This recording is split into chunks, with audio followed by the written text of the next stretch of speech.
Good morning to all of you. मैं Zainab Akhtar, lecturer mechanical GPC 12। इस lecture में design of flywheel को discuss करूंगी, जो बीटीआर के सिलेबस के अकॉर्डिंग ME 308 मशीन डिज़ाइन की यूनिट नंबर 7 का टॉपिक है। These are the outlines of this lecture. सबसे पहले हम स्टार्ट करेंगे फ्लाईव्हील के इंट्रोडक्शन के साथ। इसके बाद हम फ्लाईव्हील की आर्म्स पर लगने वाली स्ट्रेसेस को पढ़ेंगे। देन फाइनली हम डिस्कस करेंगे फ्लाईव्हील की डिज़ाइन को। तो सबसे पहले हम स्टार्ट करते हैं फ्लाईव्हील के इंट्रोडक्शन के साथ। तो फ्लाईव्हील क्या होता है? फ्लाईव्हील एक ऐसा मैकेनिकल डिवाइस है जिसे रोटेशनल एनर्जी को स्टोर करने के लिए डिजाइन किया जाता है। तो बेसिकली फ्लाईव्हील एक हैवी मास का व्हील होता है जिसे रोटेटिंग शाफ्ट पर लगाया जाता है ताकि हमें रोटेटिंग शाफ्ट से पावर की स्मूथ कंटिन्यूअस डिलीवरी प्राप्त हो सके। तो जैसा कि हमने डिस्कस किया, फ्लाईव्हील एक हैवी मास की डिस्क होती है। इसके हैवी मास होने से ये मोमेंट ऑफ इनर्शिया के द्वारा रोटेशनल स्पीड में होने वाले चेंज को रेजिस्ट करती है। इसके अलावा student second year theory of machine में फ्लाईव्हील की एनर्जी कैलकुलेशंस को पढ़ चुके हैं। तो जैसा कि स्टूडेंट्स जानते हैं, फ्लाईव्हील एक ऐसा एनर्जी स्टोरेज डिवाइस है जिसके द्वारा स्टोर की गई एनर्जी उसकी रोटेशनल स्पीड के स्क्वायर और मास के प्रोपोर्शनल होती है। तो फाइनली हम क्या कह सकते हैं? हम कह सकते हैं फ्लाईव्हील एक प्रकार का रिजर्वायर होता है जो मशीन में एनर्जी को स्टोर करता है जब एनर्जी की सप्लाई रिक्वायरमेंट से अधिक होती है, और ये एनर्जी को रिलीज कर देता है जब एनर्जी की रिक्वायरमेंट सप्लाई से अधिक होती है। तो फ्लाईव्हील की डिज़ाइन को पढ़ने से पहले हम फ्लाईव्हील की आर्म्स में लगने वाली स्ट्रेसेस को यहाँ स्टडी कर लेते हैं। तो फ्लाईव्हील की आर्म में 3 टाइप की स्ट्रेस लग सकती है। पहला तो हमारा लगती है सेंट्रीफ्यूगल फोर्स के कारण, जिसे हम बोलते हैं टेंसाइल स्ट्रेस। सेकेंड स्ट्रेस हमारी लगती है शाफ्ट से रिम पर पावर ट्रांसमिशन के दौरान टॉर्क के लगने के कारण, इसको हम बोलते हैं बेंडिंग स्ट्रेस। और तीसरी स्ट्रेस हमारी लगती है कास्टिंग के दौरान अनइक्वल कूलिंग रेट के कारण, ये कहलाती है हमारी श्रिंकेज स्ट्रेस। तो हमारी जो थर्ड टाइप की स्ट्रेस है, इसको कैलकुलेट करना डिफिकल्ट होता है। तो हम यहाँ बेसिकली 2 टाइप की स्ट्रेस पढ़ेंगे। पहला हम पढ़ेंगे टेंसाइल स्ट्रेस और दूसरा हम पढ़ेंगे बेंडिंग स्ट्रेस। तो फर्स्ट हम स्टडी कर लेते हैं फ्लाईव्हील की आर्म पर लगने वाली टेंसाइल स्ट्रेस को, जो सेंट्रीफ्यूगल फोर्स के कारण यहाँ पर लगती है। तो जैसा कि हम जानते हैं, फ्लाईव्हील जब रोटेट होती है तो आउटवर्ड डायरेक्शन में सेंट्रीफ्यूगल फोर्स एक्ट करता है। तो इस सेंट्रीफ्यूगल फोर्स के कारण आर्म में डायरेक्ट टेंसाइल स्ट्रेस लगती है। ये टेंसाइल स्ट्रेस हमारी इक्वल होती है सिग्मा T1 के। यहाँ हमने इसको फॉर्मूले में दिखा रखा है। सिग्मा T1 हमारा इक्वल होता है 3/4 सिग्मा T के। सिग्मा T क्या है यहाँ पर? सिग्मा T है हमारा सेंट्रीफ्यूगल स्ट्रेस, जिसका मान हमारा होता है ρv² के इक्वल। तो जो हमारा सेंट्रीफ्यूगल स्ट्रेस होती है उसकी 3/4 हमारी होती है टेंसाइल स्ट्रेस की वैल्यू। अब हम नेक्स्ट कैलकुलेट कर लेते हैं फ्लाईव्हील की आर्म पर लगने वाली बेंडिंग स्ट्रेस को। इसके लिए हम यहाँ पर एक फ्लाईव्हील को कंसिडर करते हैं।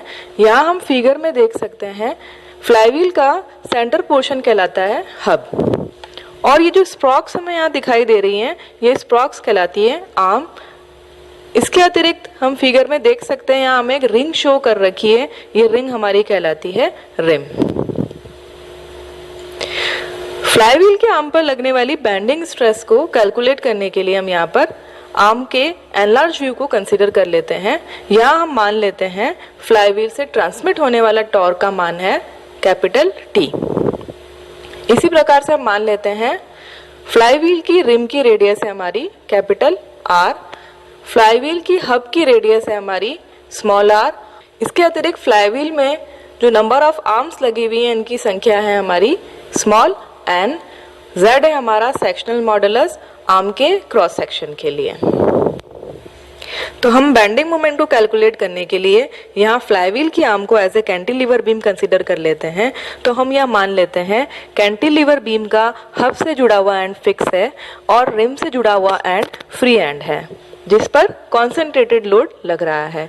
जैसा कि हम जानते हैं, हमारा जो कॉन्सेंट्रेटेड लोड लगता है रिम की रेडियस पर कैपिटल F, वो इक्वल होता है हमारा टॉर्क अपॉन रेडियस के। हम यहाँ पे मान लेते हैं फ्लाईव्हील की हर आर्म के थ्रू पावर का ट्रांसमिशन हो रहा है। जैसे कि पुली के केस में हमने माना था कि पावर का ट्रांसमिशन लगभग आधी आर्म से हो रहा था, तो यहाँ हमने माना है फ्लाईव्हील की सभी आर्म्स के थ्रू पावर का ट्रांसमिशन हो रहा है। तो हर एक आर्म पर लगने वाला लोड हमारा इक्वल होगा capital T upon capital R into n. तो हमने क्योंकि लोड कैलकुलेट कर लिया है हर आर्म पर लगने वाला, तो इसके बेसिस पे हम कैलकुलेट कर लेते हैं मैक्सिमम बेंडिंग मोमेंट के मान को।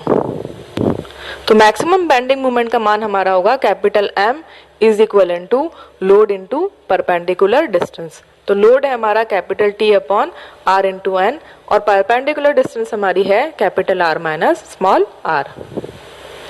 तो मैक्सिमम बेंडिंग मोमेंट के बेसिस पर हम निकाल सकते हैं यहाँ पर बेंडिंग स्ट्रेस का मान। तो आर्म्स में लगने वाली बेंडिंग स्ट्रेस हमारी होगी maximum bending moment divided by sectional modulus for cross section of arm. तो यहाँ हम वैल्यू पुट कर देंगे बेंडिंग मोमेंट की और सेक्शनल मॉडुलस की, तो हमारे पास आ जाएगा बेंडिंग स्ट्रेस का मान। तो इस प्रकार से हमने यहाँ पर टेंसाइल स्ट्रेस और बेंडिंग स्ट्रेस दोनों की वैल्यू निकाल ली है आर्म्स के लिए। तो हमारी आर्म के हब के एंड पे लगने वाली टोटल टेंसाइल स्ट्रेस क्या होगी, ये होगी हमारी टेंसाइल स्ट्रेस और बेंडिंग स्ट्रेस के सम के इक्वल। तो हमने टेंसाइल स्ट्रेस का मान निकाला था आर्म के ऊपर सिग्मा T1, इसको हम जोड़ देंगे बेंडिंग स्ट्रेस के मान सिग्मा B1 में, तो हमें मिलेगा टोटल टेंसाइल स्ट्रेस का मान। अब यहाँ पर हम एक स्पेशल केस कंसीडर कर लेते हैं। हम मान लेते हैं कि फ्लाईव्हील को हम बेल्ट पुली की तरह यहाँ पे काम में ले रहे हैं। तो बेल्ट पुली की तरह जब हम फ्लाईव्हील को काम में लेंगे तो उस केस में आर्म्स पर बेंडिंग नेट बेल्ट में लगने वाले टेंशन के कारण होगी। तो जैसा कि हम जानते हैं हमारा नेट टेंशन होता है T1 माइनस T2। तो T1 क्या है, यहाँ पर टाइट साइड पे टेंशन है और T2 क्या है, स्लैक साइड पे टेंशन है। तो हमारा बेंडिंग मोमेंट क्या, यहाँ पर बेंडिंग स्ट्रेस का मान क्या होगा, तो हमारा बेंडिंग स्ट्रेस का मान होगा sigma B2 is equal to T1 minus T2 multiply with capital R minus small r divided by capital R multiply with n/2 into Z। तो हमने यहाँ पर n/2 क्यों लिया है, n/2 हमने इसलिए कंसिडर किया है क्योंकि पुली के केस में हम मान के चलते हैं पावर का ट्रांसमिशन लगभग आधी आर्म्स के थ्रू होता है। तो इस प्रकार से यदि हम फ्लाईव्हील को एज ए बेल्ट पुली काम में लेते हैं तो उस केस में हमारी टोटल बेंडिंग स्ट्रेस का मान होगा sigma B is equal to sigma B1 plus sigma B2। तो इस प्रकार से हमने फ्लाईव्हील की आर्म्स में लगने वाली स्ट्रेसेस को कैलकुलेट किया। अब हम देख लेते हैं फ्लाईव्हील की आर्म की डिजाइन को। तो जैसा कि हम जानते हैं आर्म का क्रॉस सेक्शन हमारा होता है इलिप्टिकल शेप का। तो हम मान लेते हैं A1 हमारी होती है मेजर एक्सिस और B1 हमारी होती है माइनर एक्सिस। तो हमारा इसके लिए सेक्शनल मॉडुलस का मान क्या होगा, ये होगा हमारा π/32 इंटू B1 इंटू A1 का स्क्वायर। इसी प्रकार से हमने बेंडिंग स्ट्रेस इसी प्रकार से हमने यहाँ पर मैक्सिमम बेंडिंग मोमेंट कैलकुलेट किया। तो मैक्सिमम बेंडिंग मोमेंट हमारा क्या होगा, capital T upon capital R into n multiply with capital R minus small r। तो हम यहाँ पर अब बेंडिंग मोमेंट और सेक्शनल मॉडुलस के बेसिस पर मैक्सिमम बेंडिंग स्ट्रेस का मान कैलकुलेट कर सकते हैं। तुम्हारी मैक्सिमम बेंडिंग स्ट्रेस होगी बेंडिंग मोमेंट और सेक्शनल मॉडुलस का रेशियो। तो इस प्रकार से हम मैक्सिमम बेंडिंग स्ट्रेस यहाँ पे निकाल सकते हैं, वो हमारा होगा capital T upon capital R into n into Z multiply with capital R minus small r। इसके बाद हम डिजाइन कर लेते हैं हमारी फ्लाईव्हील की शाफ्ट को, हब को और की को। तो जैसा कि हम जानते हैं हमारी शाफ्ट की डिजाइन हम प्रीवियस चैप्टर में पढ़ चुके हैं और कीज भी हम पढ़ चुके हैं।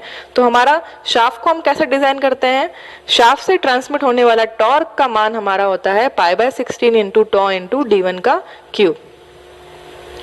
तो D1 यहाँ पर क्या है, D1 हमारा है शाफ्ट का डायमीटर, टॉ है हमारी शेयर स्ट्रेस और T मैक्सिमम हमारा है शाफ्ट से ट्रांसमिट होने वाला मैक्सिमम टॉर्क।